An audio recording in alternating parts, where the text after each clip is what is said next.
It's time for Inside the Jets, presented by EY, building a better working world. Now, here's Bart Scott and Dan Graca.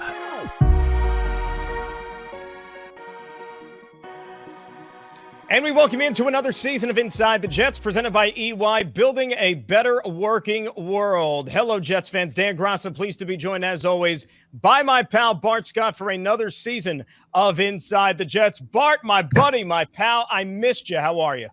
I miss you too, my friend. The season is on its way. We got football. There's nothing to complain about.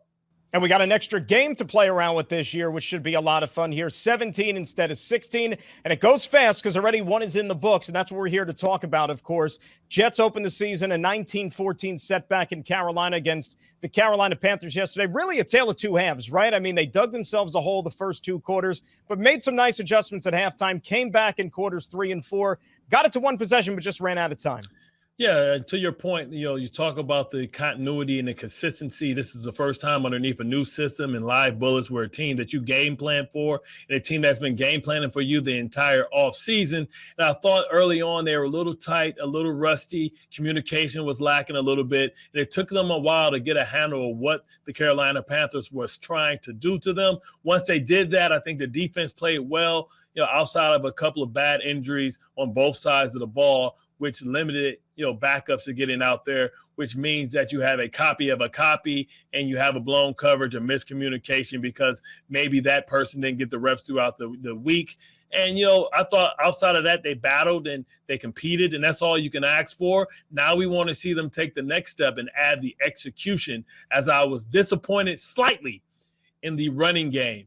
Because, after being a player that has gone against these type of, running schemes and, from Mike Shanahan to Kyle Shanahan to Gary Kubiak, I expect a lot more from this system. And the Jets, if they're going to be successful, especially with a rookie quarterback, are going to have to definitely get ahead of the sticks. And you do that the easiest way by running the football.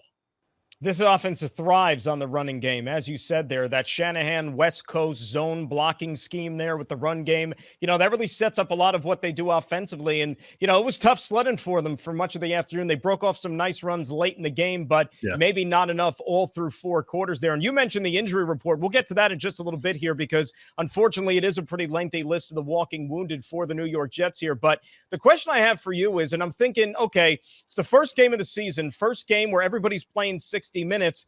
We have one less preseason game now, and even the games that we do have, the regulars really don't play that much anymore. So I'm curious from your standpoint as a guy who did this, when you hit the ground running for real for that first game, is there some rust that you have to work off from not seeing that much action in the month of August? It's always some rust, right? Because timing, right? Footwork. It's like the little things, the subtle things, like taking a step the wrong way. Make sure you're not taking a false step. That's why you have to be extremely disciplined and understanding that this is a young team that really don't have those ingrained habits that understand, okay, this is a short week, or, hey, this is a fast week. This is a team that I don't have a big history with. I don't go against the Carolina Panthers. It isn't a divisional opponent. So I have to do extra homework and I have to be extra disciplined because I don't know, like, the subtle nuance. I don't know, like, what certain players do on their team that's not their stars, right? Because we always pay attention and break down the stars, but just like those supplementary pieces, those guys that are complementary pieces that may sneak up on you just because you don't know. Now, like when you think about, what happened in one of the touchdowns that were given up, to the backup, backup safety that came in and replaced, I think Redwine, right? It was because it is almost as he didn't realize or understand just how fast Robbie Anderson was, and he didn't get out of his break early enough, understanding. So it's little things like that, understanding your depth perception, understanding, hey, once this guy closes this cushion to probably 3 or 4 yards, I probably need to open up and start getting ready to run because it's a deep route. After 12 yards, most routes are defined about if they're going deep or if they're coming back or if it's a double move. Yeah, some miscommunication there on that play, possibly with Marcus May, of course, the veteran safety, trying to break in a new partner because LaMarcus Joyner, who started the game at safety next to Marcus May, he was one of the walking wounded that we're going to be talking about in just a little bit here with the injuries. But all eyes were going to be centered on the quarterback here in Zach Yeah. Wilson, making his regular season debut. Jet fans were pumped up to see how he was going to fare. And you know what? He was under duress for much of the afternoon. He got sacked 6 times. He was hit, in the double digits, more so probably than I think any other quarterback in the NFL in week 1. But yet he kept coming back for more, Bart. And when you saw the overall body of work and he had the 2 touchdown passes in the second half, I'll tell you, there was a lot there, certainly, that if you're a Jet fan, you got excited by what the future holds, by just how he performed in adverse situations. No, absolutely, right? Like, this kid showed that he had the toughness. Now, I don't want him to have to put his toughness on display every week. They have to do a better job in making sure that they protect him and keep him upright, because he's not a big guy, right? So that's why I said the importance to running the ball is really high, priority number 1, because it sets up the play action, it sets up the boots and waggles. He threw 1 interception basically because Shaq Thompson didn't bite on any of the fakes because they haven't established a run. So it's hard to do play action when you ain't had no action in the running game. So, I think they're going to have to go back to the drawing board, figure out what they're doing against certain fronts, because this week's opponent coming in is going to break down that film and try and make Zach Wilson struggle with the things that he struggled with and not give him opportunities to do what he does best, which is run and throw off schedule, off platform. And these receivers have to do a better job making sure that they catch the ball and make plays for their young quarterback. I thought Elijah Moore had some balls that he would like back. Corey Davis, of course, has a ball he would like back. And listen, I want to see more Mims. Mims getting 1 attempt for 40 yards is not enough. I understand he doesn't really fit the traditional way or the traditional receiver in this system. He's not a guy that's going to make you miss in a phone booth. He's a long strider. He's a guy that builds up speed. He's a guy that's not going to give you that short area quickness. But I tell you what, man, this guy is a baller, and they have to find a way to get Zach Wilson a target that has a huge catch radius, a guy that can also stretch the defense so that he can work these intermediate routes. Because I think that the New England Patriots, when they come in, they're going to crowd the line of scrimmage. They're going to bait him into trying to beat him with his arm. They're going to try and put him under duress by trying to attack the interior of this offensive line, which struggled, and try and get him off his spot and get him happy feet. Denzel Mims just 3 snaps in that opener on Sunday against the Carolina Panthers. But like you said, made that big catch in the fourth quarter, a 40-yarder. So you know that the tools are there. We saw the talent last season, and you hope that he continues to maybe get a little bit more acclimated to the system and maybe finds himself on the field for more reps here. But the Jets wide receivers, they do have some depth there. Coach Saleh said earlier on Monday that Jamison Crowder, there's a good chance that he makes a season debut in week 2 against the Patriots there for the home opener. Keelan Cole still day-to-day. So you do have some options to work with, which is a good sign, which is something that we haven't really been able to say about this unit in years past, Bart, talking about Jet wide receivers. There is a lot to work with this year for if you're a Zach Wilson. I mean, you're talking about the depth, right? You have depth. You have a lot of depth at the position. You have a lot of options at the running back position. We got to get Michael Carter in space. You got Tevin Coleman, right? You got Ty Johnson. You got to be able to use those guys, especially early in the season as guys are trying to get in their conditioning and get into shape to be able to bounce back early on. It's more important, I believe, to utilize your entire roster as everybody get acclimated, as guys get used to handling high reps. It usually takes to at least week 3 for you to feel like you're in the tip-top shape to be able to run all day without getting tired. This early in the season, right, it's all hands on deck, right? We need everybody, right? Because what happens is fatigue makes cowards of us all. Right. And at some point, you don't need to be a hero out there trying to be afraid that, hey, I'm going to go out here and I may make a mistake, or I might go out here and come to the sideline and my backup may have a great play. Listen, you can't be selfish right now. If you're not tired, if you're tired, you can't give it 100%. You need to tap out, come out, get rested, get back in so that you can continue to be able to wear your opponents down because they feel the heat as well. The team that gets in quicker shape, early on, you can win a couple of games because of high effort plays that, turns into turnovers or turn into big plays just simply because you've been rested and you trusted your teammates. You're listening to Inside the Jets, brought to you by Selective Insurance. Be uniquely insured. All right, Bart, it's time for the rundown the injury list. I've been teasing it. We might as well let the fans know in case episode of MASH, man. Exactly. It is a MASH unit here. Mekhi Becton, the left tackle. You saw him go down in a heap, get carted off the field. He's going to be out minimum 4 to 6 weeks with that knee injury. Though. That's good news after what you thought initially when he put his head in his hands, and put the towel over his face. You feared the worst, which would be an ACL and maybe he comes back and, it's a new lease on life and he feels good. The fact that his season still can continue, I wish him a speedy recovery, but yeah, that's a big one. If he needs surgery, it'll be a little bit longer than that, but minimum, you're looking at 4 to 6 weeks there. And again, we talked about depth. It's good to have the veteran presence at the tackle position because you saw George Fant slide over to the left side. Morgan Moses stepped in and man the right tackle position. You could do a lot worse, Bart, than having those two guys be your bookend tackles until Mekhi Becton comes back. So I think at the very least, the Jets are in good hands, at least at the tackle position, given the experience that those two guys have had in the NFL. No, absolutely. I mean, I think you hit the nail right on the head. The fact that you have depth, that, the gap between your first tackle and your second tackle isn't as big as the gap has been traditionally around here, for the Jets. So, fans know Becton. He has his strengths and weaknesses. Becton has his as well. But you can go in confident knowing that you have somebody that's a veteran that knows that he understands the job, right? By all means, protect Zach Wilson, and it allows Morgan Moses to go into his natural position. That's great because it talks about the flexibility of Fant being able to play the right side and the left side. And you hope that the depth that they built in the offseason at the wide receiver position will also help the team as you hope to get Keelan Cole back. You hope to get Jameson Crowder back. That gives you guys that can win in a phone booth, guys that can be a quarterback's best friend, guys that are inside, that aren't outside, that you can throw hot routes to, that you can go bubble screens to, that it doesn't have to be complicated to get the ball in their hands and let them go to work.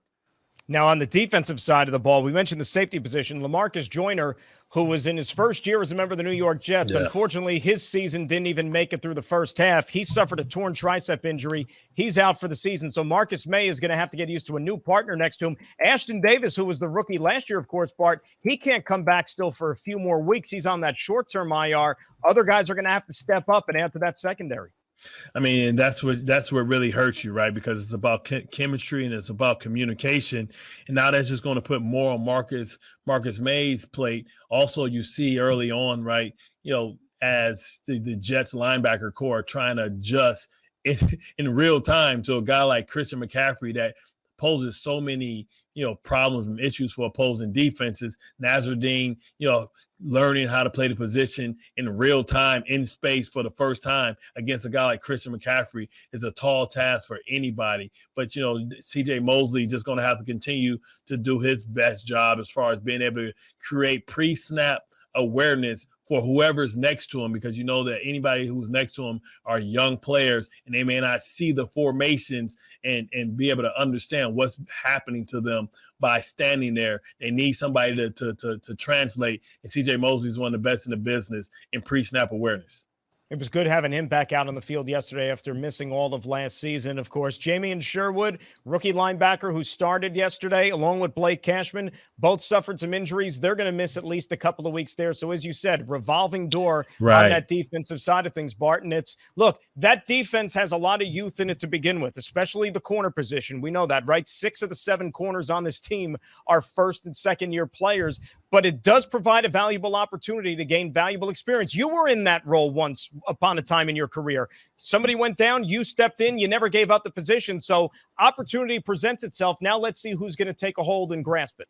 Absolutely. That's why you never complain, right? You never complain because you're busy complaining. You're not preparing. When people talk about luck is when preparation meets opportunity.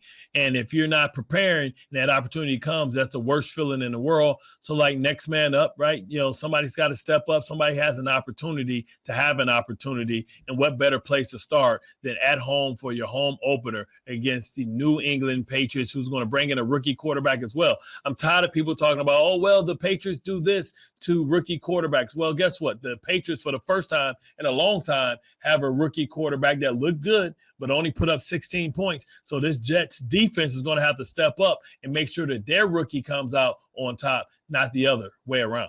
No doubt about it. And the Patriots left some points on the field yesterday. They thought they were going in for a go-ahead score late in that game. They fumbled it and turned it over. So they were able to, unfortunately for them at least, find a way to beat the Miami Dolphins. You know, they'll be reeling when they walk into MetLife Stadium coming up on Sunday. Last injury we need to talk about, Braden Mann, the punter. We saw him go down. He's down 4 to 6 weeks. But my goodness, if there was an unsung hero in that game yesterday, how about Matt Amendola, the rookie kicker, who kicked and had to punt yesterday, and he averaged almost 50 yards a kick in 6 tries yesterday. He really did an outstanding job.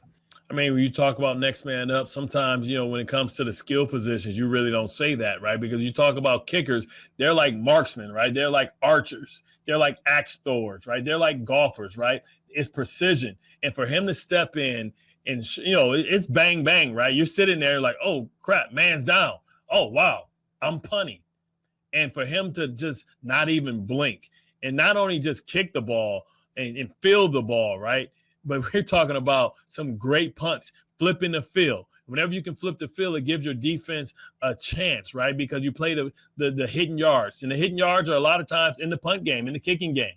And I thought that the Jets did a great job in winning, you know, the field position battle from that standpoint, and you got to tip your cap off to the kid. Man's going to get back, but until then, next man up, we have to try and footprints it. Carry when there's only one set of footprints in the sand, is then that's one of your teammates carried you. Let's see what the Jets can do.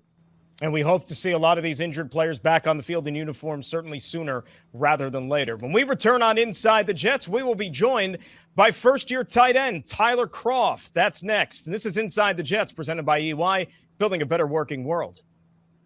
And welcome back to Inside the Jets, presented by EY, building a better working world. Dan Graca alongside Bart Scott. It's time now for our player guest segment, which is also presented by EY, building a better working world. And we're joined now by first-year Jet tight end, just wrapped up his first game in green and white on Sunday, and that is the former Rutgers product, Tyler Kroft. Tyler, it's Dan Graca, Bart Scott. Thanks for joining us on Inside the Jets. How are you?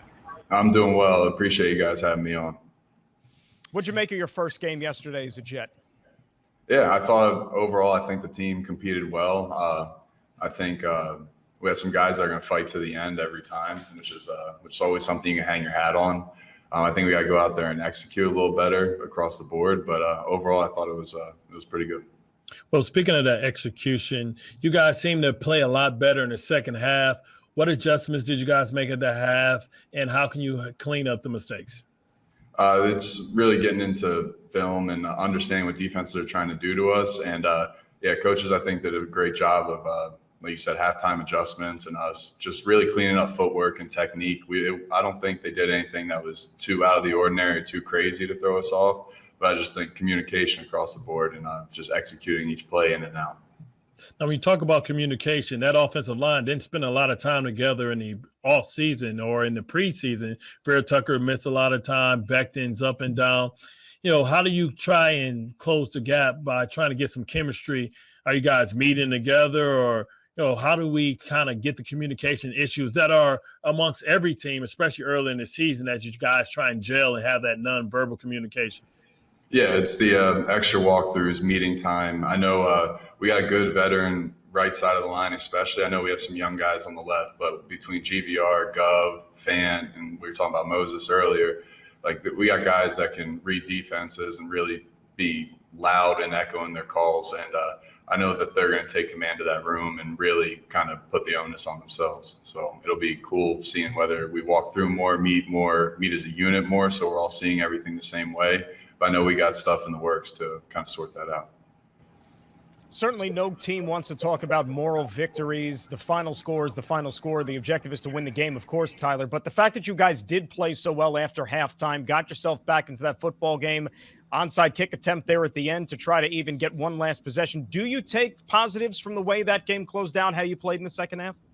Like you said, we always want to win. I mean, it's not fun losing. We're here to win the football game. We're here to win each week. But, I'm encouraged with how we came out in the second half. I don't think anyone gave up or took their foot off the gas, so to speak. Everyone was rolling, and we were fighting to the end. Like you said, it came down to an onside kick that ultimately we didn't get. But I think that if we execute better earlier in the game, we don't need to be in that situation to begin with.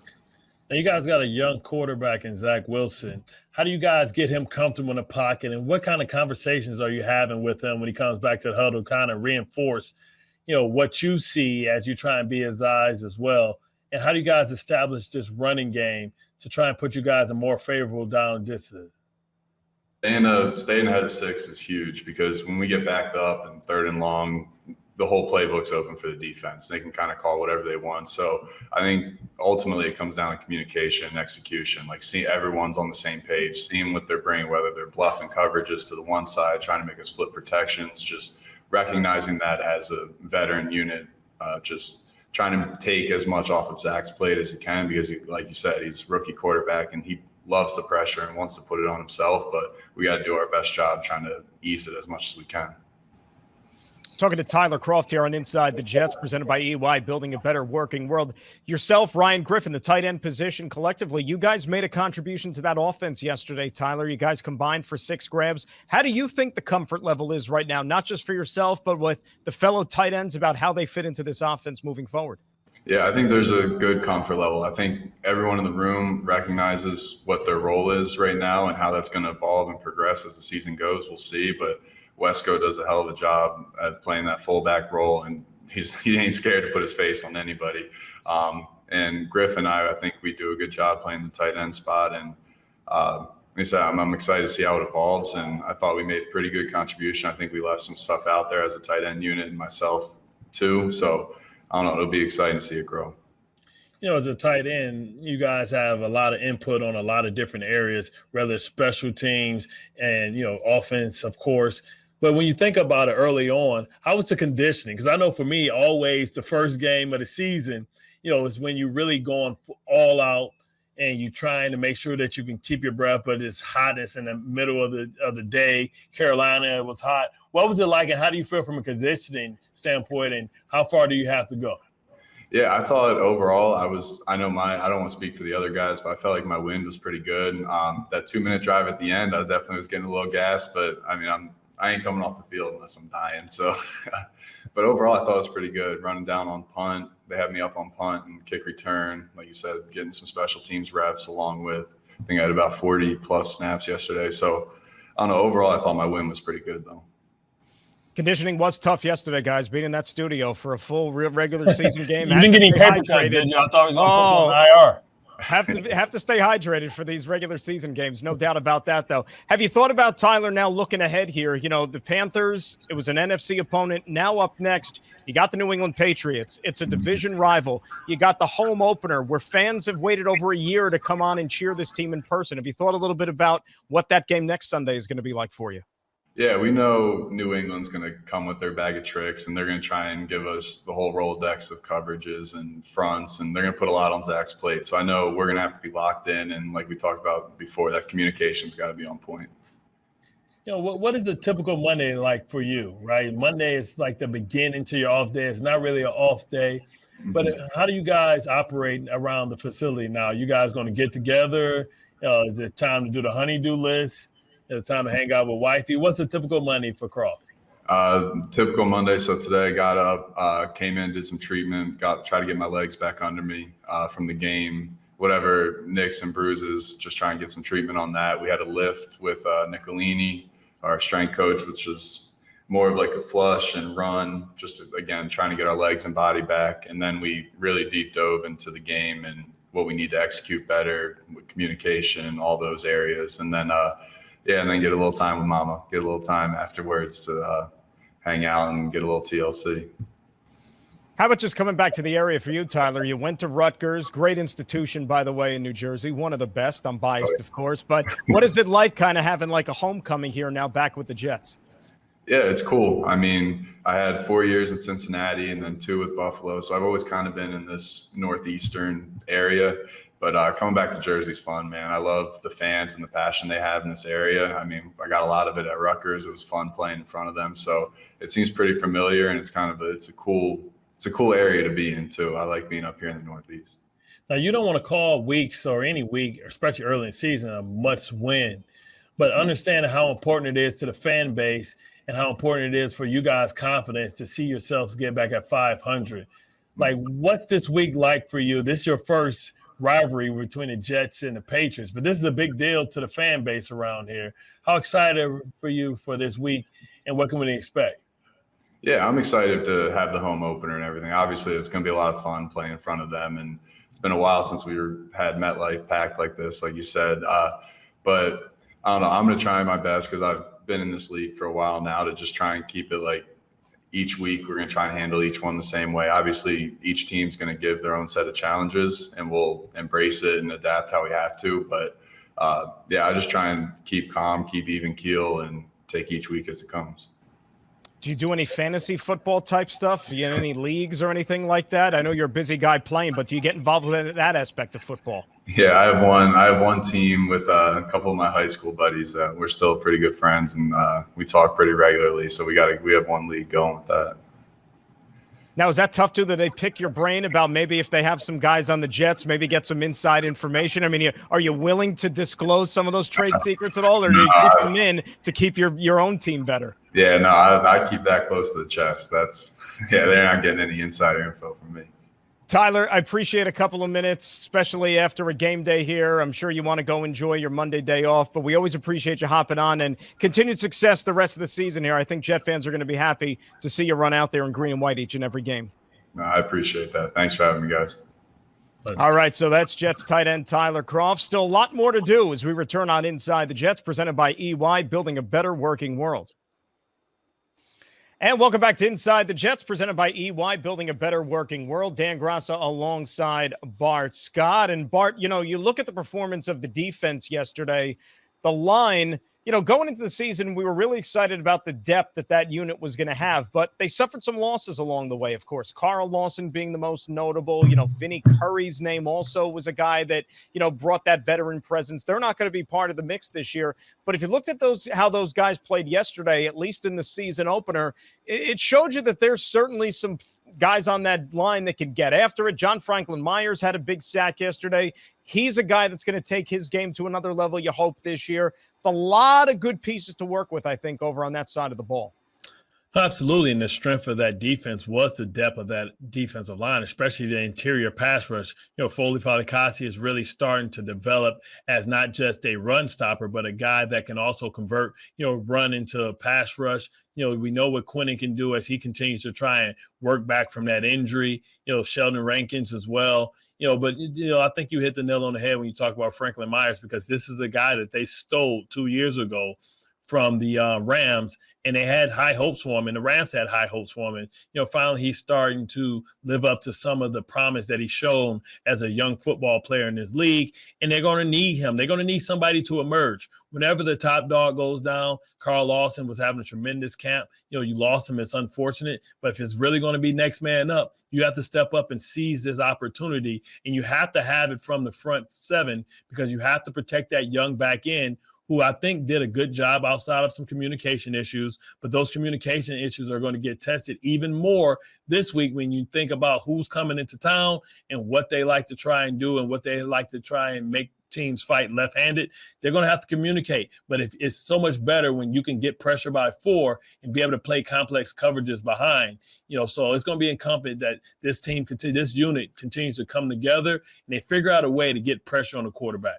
Yeah, John Franklin Myers, maybe some fans forget, this guy's a rookie a few years ago with the Rams, had a sack of Tom Brady in the Super Bowl. So that he's been on the big stage, can get it done in big spots, and I think that the Jets are very, very excited to be able to have an ascending player like that to be part of this group here. You mentioned the interior pass rush there. Guys like Sheldon Rankins, Quinnen Williams, Folorunso Fatukasi. I mean, there is some numbers to work with there for that unit. And Foley gaining the respect of his teammates. He was voted one of the team captains earlier for this season. And after yesterday's game, Bart, he had a chance to catch up with our team reporter, Ethan Greenberg. Now joined by Jets defensive tackle Folorunso Fatukasi. Foley, the difference between the first half and the second half on defense was what? We just had to go in, make the corrections, and start executing our calls. We got some things to fix and some things to build on. So coming into that second half, being able to just dial in on the details is very important. I just spoke to Justin Hardy, and he said that he feels like the team beat itself. Would you agree with that sentiment? I believe that we did beat ourselves, and I think that comes down to details. So I think once we all come back in together, we watch the film, we got some things to work on. We got a lot of things to build on. Those details are very important. Obviously, this is the first game after a long offseason, an exciting offseason. How do you make sure that you take this in stride and you keep getting better? You take the things that you need to work on, utilize them, and execute with them. And, you know, everybody knows the name of the game in this league is details. You know what I'm saying? Execution is the most important thing. So, and that's how we'll take that and grow from it. The offense shut out in the first half, puts up 2 touchdowns in the second half.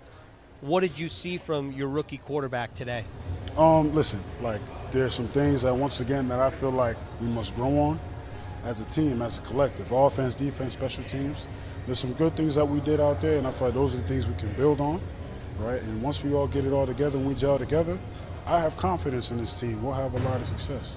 Foley, let me wrap up with this. I'm obviously not in that team meeting room after the game. What was the mood of the team? Right now, we're not happy that we lost. No one ever is happy that we lost. You know, we got 24 hours to get over our grievances because we have another great opponent coming in. So as upset as we are, we better hurry up and turn around and get encouraged because New England's coming in and they're another great opponent that we have to face. Awesome. Foley, appreciate the time. Thank you. Thank you. Appreciate it. All right, thanks to Ethan and thanks to Foley. Bart, let me ask you, because they closed out talking about the New England Patriots for the home opener in week number 2. And we're not minimizing anybody and taking anybody for granted. You don't do that in this league. But as a defensive player, can you speak for the guys on that side of the ball? And do you think that they're maybe looking forward to going up against a rookie quarterback in Mac Jones, a guy who doesn't have as much experience as, let's say, some of the other QBs in this league?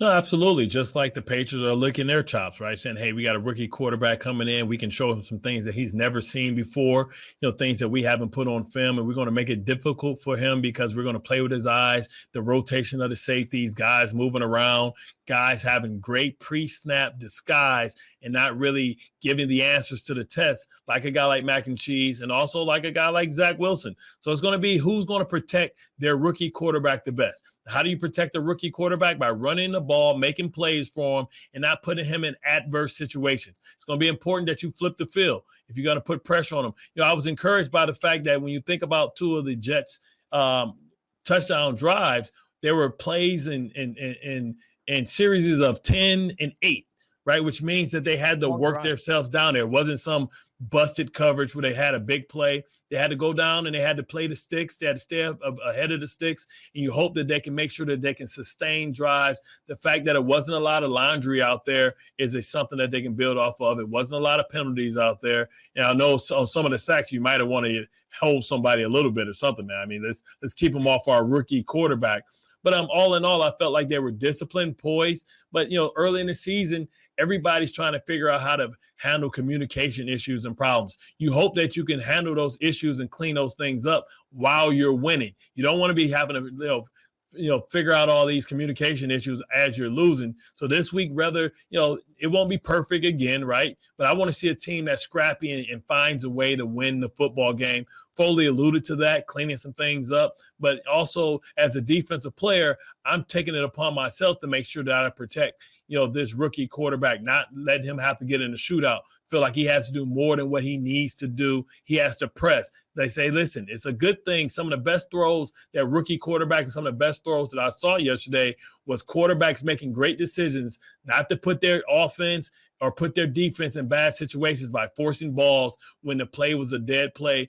Throw the ball away, live to fight another down. You always can make those yardage up, but you don't want to be facing 2nd and 20. You don't want to be facing, 3rd and 15, where defensive coordinators can lick their chops and really attack your quarterback, put them in a bad spot. Remember, Jets fans, you can watch Inside the Jets through the Jets app presented by Fubo Sportsbook. Go to the App Store or Google Play right now and search official New York Jets. Speaking of the Jets rookie quarterback, Bart, let's hear a little bit of Zach Wilson from after Sunday's game as he caught up with Bob Wischusen. All right, Dan, thanks very much. All right, Zach, so kind of a tale of two halves in this game today, not only for your team, but even maybe for yourself. How do you assess what happened in the first half? Maybe some adjustments and the improvement in the second half. Give me the kind of the wide angle lens of the way you're going to look at this game. Yeah, it's interesting. I really feel like it's just execution. The little details. Even the first half, I felt like we were right there. Really close to just doing something special. And I think we just got to hone in on our little details, take advantage of our opportunities, and just execute from the beginning.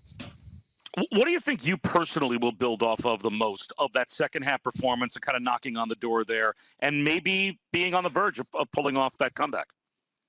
Yeah, really, it's just understanding that no matter what happens, you're always in the game, and you got to be able to, fight through the adversity, make plays even when, you've made a couple mistakes in the past or, early in the game, and maybe things aren't going well. You just have to keep, going to the next, moving on, and just you got to make plays in big time moments. How about your relationship materializing on the field with Corey Davis? I mean, obviously, it seems like the work that you guys put in training camp and in the preseason, that's a noticeable combination. That chemistry seems to be there. Yeah, he's a great player, and he's someone I definitely look for, obviously, especially in some of those crunch time moments. We're just going to keep getting better as a team, though. He's been in the league for a while, so he obviously knows what he's doing. But team-wise, we just got to keep getting better. All right, Zach, thanks a lot for the time. We appreciate it. Look forward to next week. Yep, thanks. I know Bart, look, he took a beating in that game yesterday. He took a lot of hits. We know that. And obviously, as a football player, your job is to play to the whistle and to play till the very end. And he just kept coming at them, and he kept making the throws, and he kept hanging in there. And that strength, that resiliency, that resolve, that goes a long way towards ensuring you're going to potentially have a nice long career and a successful career at that. And for a first step, I think that was a lot to get excited for if you're a Jet fan from Zach Wilson. I mean, for me, it's what he's been, displaying week in and week out, and that's poise, right? Poise. You want your young quarterback to be mature beyond his years. You want him to understand the grand scheme of in the big picture. Understand that he has to be better, that this team has to be better, and you can't get behind the sticks. In this game, you have to play it the right way, understand situational football, and it's about doing the little things. All the little things add up to the difference between losing in this league and winning in this league. The margin for error is small.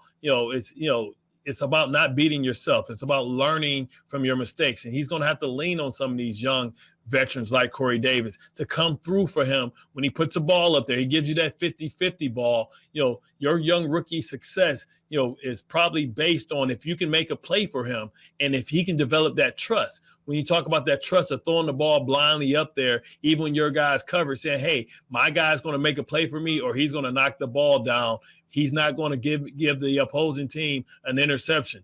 And that's what you have to develop. You have to do it in a short period of time because, listen, you can't fall behind the sticks in this division, right? The Buffalo Bills lost. The Patriots lost, right? You have to make sure the Miami Dolphins won, right? So everybody's chasing the Miami Dolphins, who is a tremendous foe as a opponent, a team that was 10-6. I don't think we talk about them enough. And you can't take games for granted. You can't take plays for granted if you're the Jets. I want to put on the film, and I want to say this is what a Jets plays like, right?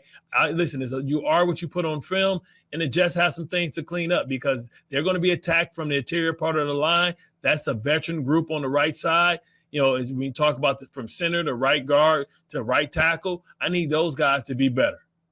And, division games are always important, of course. This is one coming up against the New England Patriots. The only division game the Jets have the first 4 or 5 weeks of the season. So certainly the urgency is even greater to go out there and make sure that you get the W there. When we come back on Inside the Jets, we'll go around the NFL and take a look at some of the Week 1 outcomes. Dan Graca, Bart Scott with you on Inside the Jets, presented by EY, building a better working world. And welcome back to Inside the Jets, presented by EY, building a better working world. Dan Graca alongside Bart Scott. And Jets fans, if you're coming to Sunday's home opener at MetLife Stadium, arrive early and be at the gates at least 1 hour prior to kickoff to avoid lines. Before you get to the stadium, be sure to download your mobile tickets to your phone via the Jets app, presented by Fubo Sportsbook. iPhone users can add their tickets to their mobile wallets. For more information, visit nyjets.com/mobile ticketing. So 1 week in the books, Bart. In this 2021 season, it's here, full slate of games, a lot of surprising results. Which one caught your eye the most yesterday? I'll tell you what, it's new faces, new starting quarterbacks. I can't really call this first guy a new quarterback in a new place because he was there last year, but he took a gap year. I think the biggest surprise was the fact that Jameis Winston outshined Aaron, a.k.a. the baddest man on the planet. Outshined him. I mean, you talk about 5 touchdown passes, and But I don't know, man. Mike Pett not being there on the defensive side of the ball, Joe Barry over there, that Green Bay defense looked lost. We know that they have a lot of talent over there, but I don't believe that that you think about the Saints as 35 points better than the Green Bay Packers. Maybe some of these distractions in the offseason, Aaron wanting to host Jeopardy, coming around with the Steven Seagal ponytail. I don't know what's been going on, man, but that was a horrible performance. And it sounded like Aaron was throwing, LaFleur underneath the bus when he talks about not running the football, throwing into cover two. They anticipated blitz, and the Saints did a great job coming out with a different game plan. I wasn't used to seeing Aaron Rodgers make those type of mistakes. You talk about 2 interceptions, throwing the ball without his feet on the ground, jumping up in the air, throwing errant passes. Maybe, this is the year where the Green Bay Packers, really have to fight for this division, because that was not a good performance on week 1. But great job by Jameis Winston. Horrible job by the Green Bay Packers. But they'll bounce back. But guess what? It's homecoming for them this week. They got the Lions. That exactly. That'll push aside any bad performance you have when you see that team on your schedule potentially. But, just one thing on the Saints again, you think about adversity.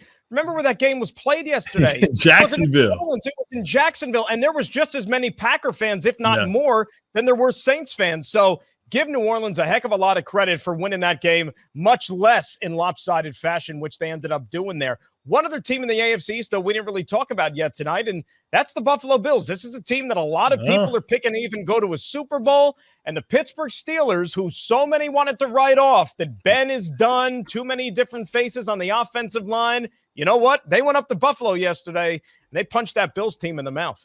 Tell you what, man, listen, I never doubt the Pittsburgh Steelers. They're a brand name, much like General Mills, much like Quaker. This is a team that, listen, you can always count on consistent effort and no excuses. Mike Tomlin has never had a losing season. They were in a barn burner, a physical game last year. People want to talk about Ben Roethlisberger and their offense really faltering when they were 11-0 and they only won one more game, to close out the season. But I would argue to say maybe the loss of Bush, maybe the loss of TJ Watt was the bigger reason why they couldn't dominate on defense, because Ben Roethlisberger got a couple of, data boys and some help from his defense and his special teams. When you talk about what was the turning point in that game, is TJ Watt block punt, and TJ Watt getting to Josh Allen and getting the ball out. 2 sacks without even playing in the preseason. Man, pay that dude again. Absolutely. And the Steelers, I agree with you 100%. Don't sleep on that team at all. They were 13-0 to start the season last year. They must have been doing something right. Plus, you throw in Najee Harris. That's going to add a boost to that running game as we move forward through the season here. Another good one in the AFC yesterday. How about Kansas City and Cleveland, where the Browns, that was a playoff rematch from last year. Both these teams have high hopes.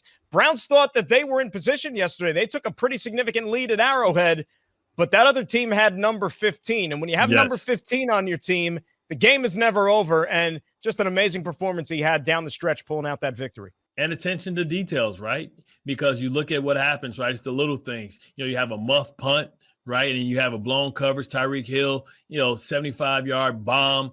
Mahomes putting it up where only his guy can get it. And that's the difference, right? We talk about what the difference is from going from good to great, right? We know that Cleveland is good, but I think that this Mahomes has proved that him and his team are great. 11-0 in the month of September. He's never lost a game in the month of September. Incredible. He hasn't lost many games, but definitely in September, you can usually kind of write up that win in the win column.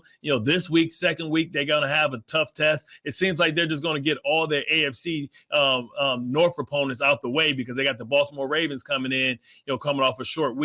That ought to be interesting. But this is going to be the difference, because when you think about that division, the AFC North, the Steelers are going to be tough. The Ravens are going to be tough. The Cleveland Browns are going to be tough. And Cincinnati showed that they're not any pushovers by beating Minnesota with a young, talented Joe Burrow with a great receiving core. So when you talk about you got opportunities to win games, if you're the Cleveland Browns, then you have to win those type of games. The recipe for success is always to win all your home games and split with the good teams. They're below 500 and beating one of the good teams. They're going to have to try and get that one back by winning the game that they're not supposed to win if they have any hopes in going and representing AFC in the Super Bowl, but absolutely try and win the division. No doubt about it. That was a tough one yesterday. We got about a minute or so left. Let's real quick zero in on that game in Foxborough yesterday because it'll be the Jets' next opponent, the Patriots. They drop a 1-point decision to the Dolphins. Give Miami a lot of credit. Yeah. You know, Tua wasn't out of this world, but all three phases came together. They got that big turnover at the end to preserve the lead. Dolphins aren't going to be any pushovers again this year under Brian Flores. Definitely not. No, absolutely. This is a very well-coached team. They've been building and getting talent on this team. Two of the top, outside cornerbacks when you think about Jones, you think about Xavier Howard. But I thought the rookie Mac and Cheese did a good job in recognizing coverages, moving the ball, moving the defense. Listen, he may be a rookie, but he plays well within the system. The Jets are going to have their hands full. They have to make him look like the inexperienced player, not vice versa. Yeah, no doubt about that. And, we might as well just mention one of the rookie quarterback yesterday, Trevor Lawrence, the number 1 overall pick, all the hype. Not exactly the introduction to the NFL that Urban Meyer welcome Trevor to the NFL. Lawrence wanted. My goodness, that was a tough afternoon for them in Houston against a Texans team, which everybody just ruled out completely this year.